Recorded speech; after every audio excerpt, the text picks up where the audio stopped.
Hey, what's up everyone? It's Andres back with another video for you guys. I just got back from Chicago a couple days ago. I was out there for USAPL Raw Nationals. I was there for my client, Layne Norton, who was making his return to the platform this year.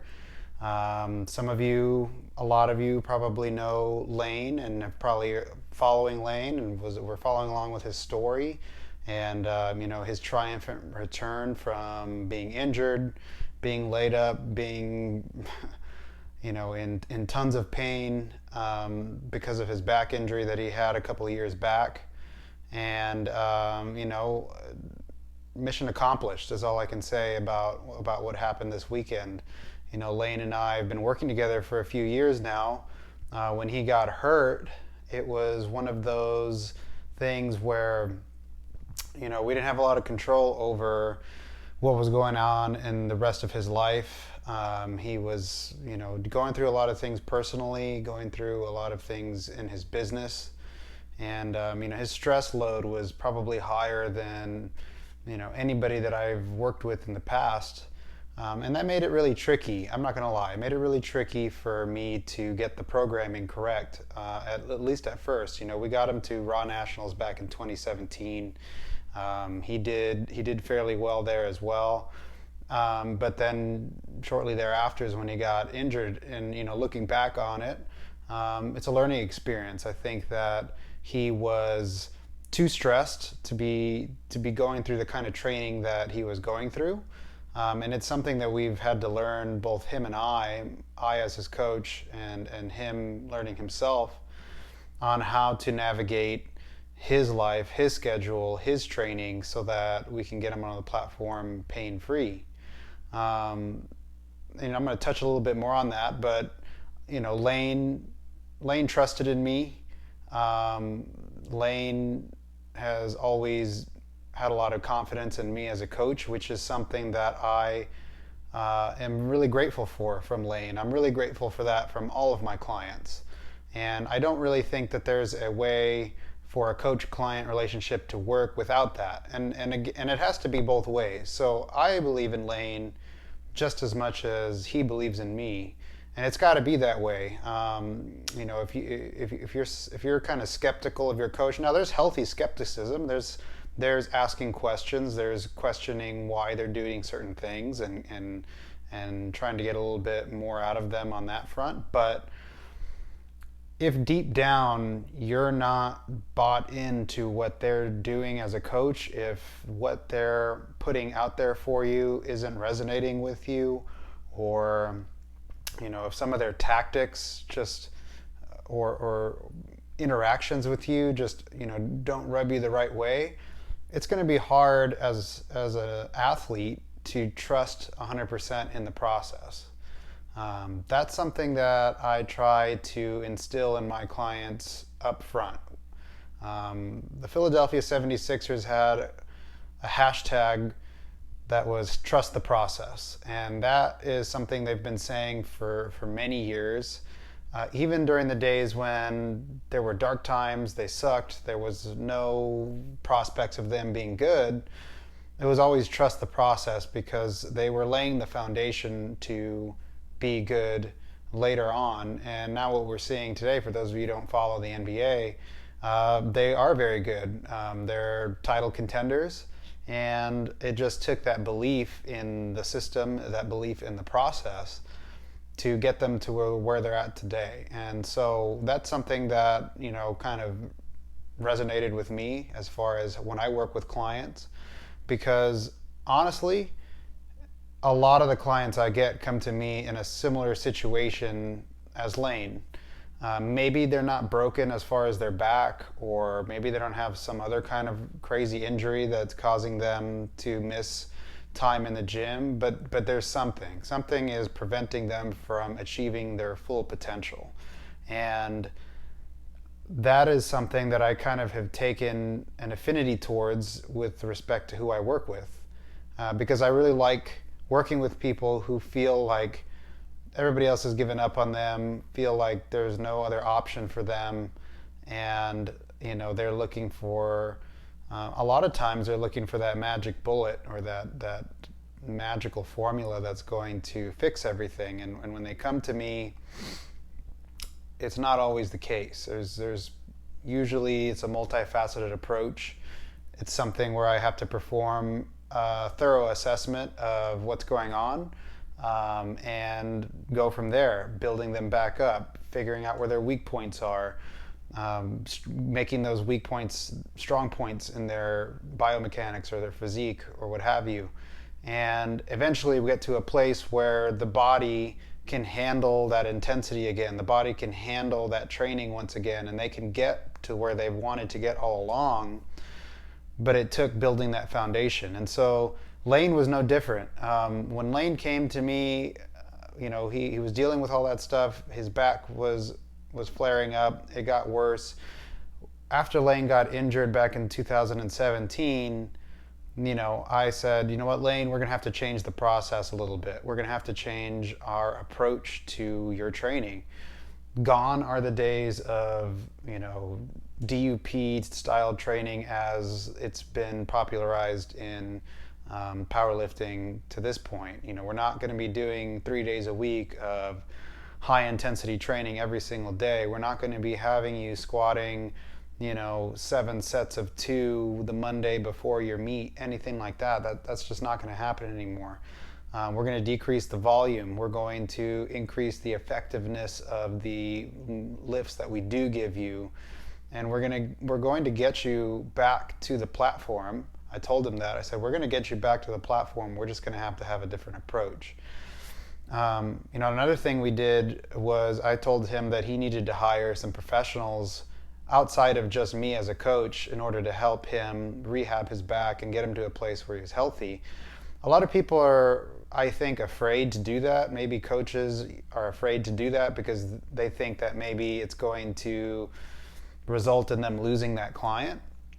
Because if they're going to see somebody else for something that is beyond their capabilities, then maybe they're just going to jump ship to that person. But you have to realize that my expertise, it lies in creating a program for somebody to push them along to the next step, the next progression on their way to where they want to get to.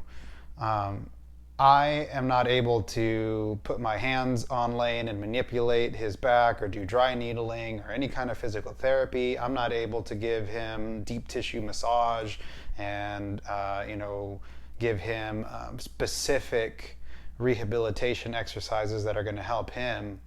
So I need somebody else to do that. I needed him to get a physical therapist. I needed him to get a massage therapist. I needed him to treat himself like he was a professional athlete. And it took some convincing, because of those of you who know Layne or don't know Layne, he can be a little bit stubborn. But that is where my job as a coach is, to try to override that stubborn nature and get him to buy into the process. And then, the third thing that I told him, this is something I mentioned in my stories the other day, is that one day I'll get him back to a podium finish at a national level meet. And I still firmly believe that that's what we're going to do. It's just going to be the journey. It might not be, it wasn't this year. Hopefully it's next year, but it might not be. But one of these years it is going to be his time to get back on the podium. And so there's something to be said about having that coach-client relationship, having that familiarity with one another, having that trust in one another. One thing that Layne told me is that at this point, he fully trusts anything that I give him. He knows he can do it. If I call for an attempt that he feels is even maybe a little bit beyond his capabilities, he's assured that if I put it down on the paper, that he's going to be able to hit it. And that kind of relationship is something you got to build over time. You got to build it starting from day one. And so, I just think it's really important. I know that I get a lot of clients who come to me and say, hey, you know what? My last coach barely ever checked in with me. My last coach gave me a training plan that was basically the same for like 8 to 12 weeks. They never changed it. I ended up having to change my own training program. I sent them emails. They wouldn't send those emails anything back to me. And that's kind of sad. I'm not aware of their situation. Maybe they got things going on in their life that is causing them to behave that way towards their clients. So I'm not here to judge one way or the other whether they're a good coach or a bad coach. I think most people have good intentions, but the fact of the matter is that I have seen it enough times to know that it is still a problem, and that there's a lot of clients, there's a lot of you out there who are hiring coaches and having really disappointing interactions and disappointing results with that coach-client relationship. And so there are a lot of us out there. I mean, if you're one of those people that have had that experiences and you're turned off to online coaching because of that, I'm really sorry to hear that. And I just want to say that I hope that you don't give up, because there are a lot of us out there who do take this job very seriously, who do our best for our clients at all times. I'm sure on the nutrition side of things, Layne was always one of those kinds of coaches. Paul Ravella is one of those kinds of coaches. Alberto Nunez is one of those kinds of coaches. I could name tons of names here. There's too many to list for this video. And on the training side of things, I'd like to think that I'm one of those coaches who cares. I have a lot of colleagues who also care a lot about their athletes as well. And so I just want that to be apparent, that not all of us are out there just trying to give you cookie cutter plans and not trying to interact with you on a daily basis. There are those of us who are taking our job very seriously, taking our jobs as if we are professional coaches, because that at the end of the day is my profession. I am a professional coach.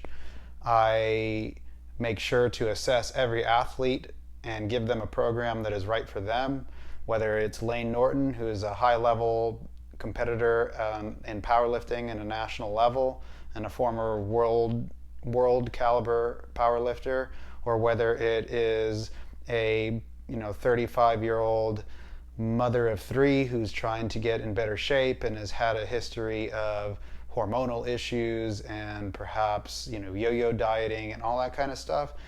It doesn't matter to me. It doesn't matter to me, the credentials or the fame that goes behind it. It's all about creating the program for each client that is going to be effective. So it's probably got a little bit rambly here in terms of how long I wanted this video to be, but I wanted to just make this video because I think it's important that everybody know that results like Layne's and results like the ones you see on Instagram that you wish that you had, those take a lot of times those take a very specific and applied approach as far as the plan that they followed. Maybe they built it themselves, maybe they worked with a coach, but rest assured that if they got great results, it probably came from a good place and from a good starting place. All right, you guys, so hopefully you guys got something out of this video. Hopefully if you're struggling with some sort of injury or a setback or a plateau, you'll reach out to somebody who is a professional coach who is there to work you back from where you are now, step by step, to where you want to get to. So just do your homework with who you're going to hire. If you're interested in online coaching, I'm taking clients presently. You can find my information at www.thestrengthcave.com/online coaching. All of my information is there. As always, my process starts with a consultation where we'll take a deep dive into what you want as far as your goals and where you want to get to, and also where you're starting from, kind of get to know each other a little bit. And then from there, we'll create that program that's going to get you there. If you're not interested in online coaching, at least give me a like here on this video and subscribe to this YouTube. Let your friends know about my YouTube, my Instagram, and I appreciate you guys for watching, and I'll see you guys next time.